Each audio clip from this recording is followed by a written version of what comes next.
এই মুহূর্তে যেই খবরের দিকে নজর রাখতে হচ্ছে, কালীঘাটে আজ গুরুত্বপূর্ণ বৈঠক।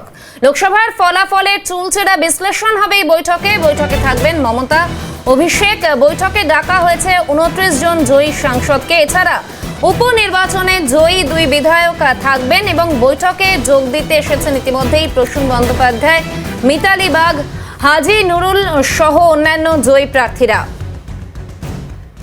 উপনির্বাচনে জয়ী 2 বিধায়কও থাকবেন এবং কালীঘাটে আজ বৈঠক। লোকসভা নির্বাচনের ফলাফলের পর সেই ফলাফলের বিশ্লেষণ হবে এবং সেই বিশ্লেষণের জন্যই এই গুরুত্বপূর্ণ বৈঠকে উপস্থিত থাকবেন দলের 29 জন জয়ী প্রার্থী। লোকসভার ফলাফলের চুলচেরা বিশ্লেষণ হবে এই বৈঠকে। সরাসরি সঙ্গে রয়েছেন আমাদের 2 প্রতিনিধি, রাজা সাহা এবং সঙ্গে রয়েছেন বিপ্লব। সরাসরি আমি যাব রাজার কাছে প্রথমেই। রাজা, যে ছবি উঠে আসছে আজকে গুরুত্বপূর্ণ বৈঠক এবং সেই বৈঠকে আমরা জানি ইতিমধ্যেই 29 জন সাংসদ তারা উপস্থিত থাকবেন। ঠিক কি কি বিষয় নিয়ে এদিন আলোচনা হতে পারে?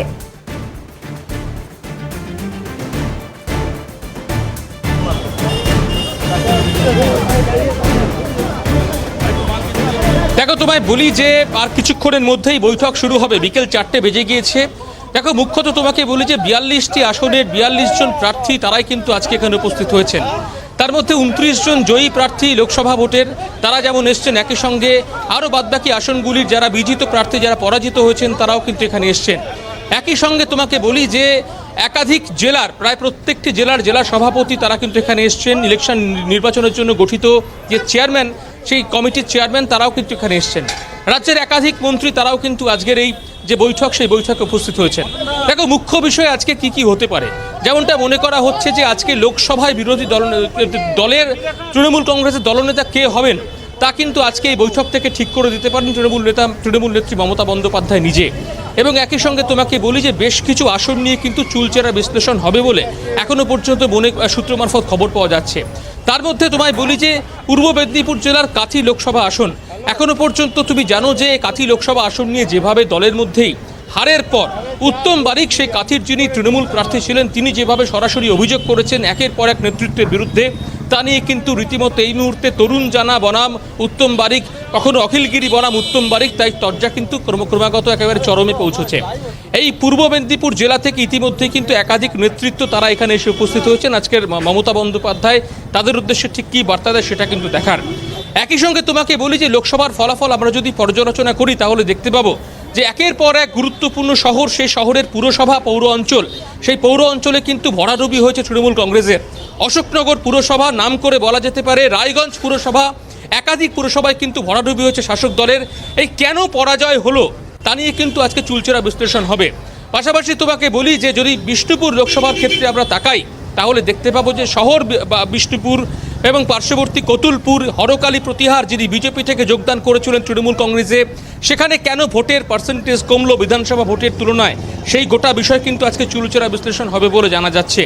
একই সঙ্গে তোমাকে বলি যে এলাকায় তৃণমূল কংগ্রেস জয়লাভ করেছে, অর্থাৎ সবথেকে বড় আসন বহরমপুর, যেখানে অধীর চৌধুরী তিনি পরাজিত হয়েছেন, ইউসুফ পাঠান তিনি জয়লাভ করেছেন, সেখানকার যে নেতৃত্ব রয়েছেন তাদের কিন্তু আজকে বিশেষ দায়িত্ব দিতে পারেন মমতা বন্দ্যোপাধ্যায়। এবং একই সঙ্গে তোমাকে বলি যে হুগলির আরামবাগ লোকসভা কার্যত দল তারা কিন্তু কোনোভাবে ধরেইনি যে সেখান থেকে আসনটি জয়লাভ হতে পারে। মিতালি বাগ নতুন প্রার্থী, নতুনভাবে ভরসা করা হয়েছিল, সেই মিতালি বাগ যে বড় ব্যবধানে জয় পেয়েছেন, সেক্ষেত্রে কিন্তু মিতালি বাগ আলাদা দায়িত্ব পেতে পারেন।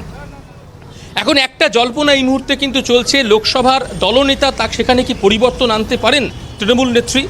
আরও একটি নাম তোমাকে বলি, সুদীপ বন্দ্যোপাধ্যায়, তিনি দীর্ঘদিন দলনেতা ছিলেন। এবার সেই জায়গায় কিন্তু আরও একটি নাম ঘোরাফেরা করছে, তা হলো মহুয়া মৈত্র।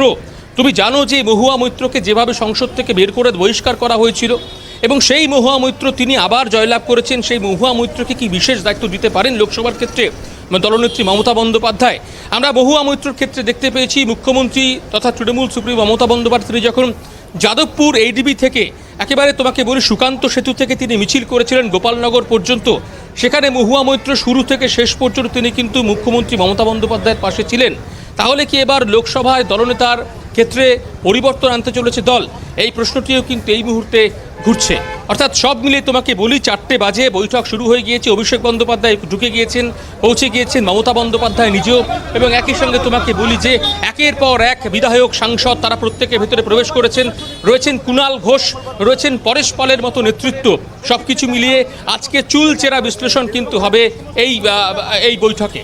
বেশ রাজা, তুমি সঙ্গে থাকো। এবার আমি সরাসরি যাব বিপ্লবের কাছে। বিপ্লব, যেমন একদিকে দেখা যাচ্ছে মিতালি বাগ, মহুয়া মৈত্র, সুদীপ বন্দ্যোপাধ্যায়, এদের দিকে যেমন নজর থাকবে, এদের বাড়তি কোনো দায়িত্ব দেওয়া হয় নাকি, ঠিক এর পাশাপাশি যেই জায়গাগুলোতে যেই আসনগুলো হাতছাড়া হয়েছে সে বিষয়েও কি আজকের এই বৈঠকে উঠে আসবে? সেখানে কোথায় ভুল হলো, কোথায় মেরামতের প্রয়োজন, কোথায় আরো ভালোভাবে কাজ করতে হবে, সে বিষয়গুলোও কি আজকে উঠে আসবে বৈঠকে?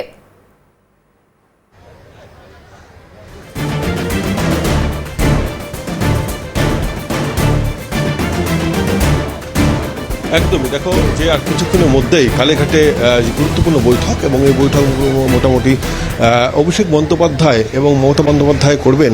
জয়ী 29 জন যে সাংসদ রয়েছেন তাদের সঙ্গে করবেন, এবং জেলা সভাপতিদের সঙ্গে করবেন, জেলা পর্যবেক্ষকদের সঙ্গে করবেন।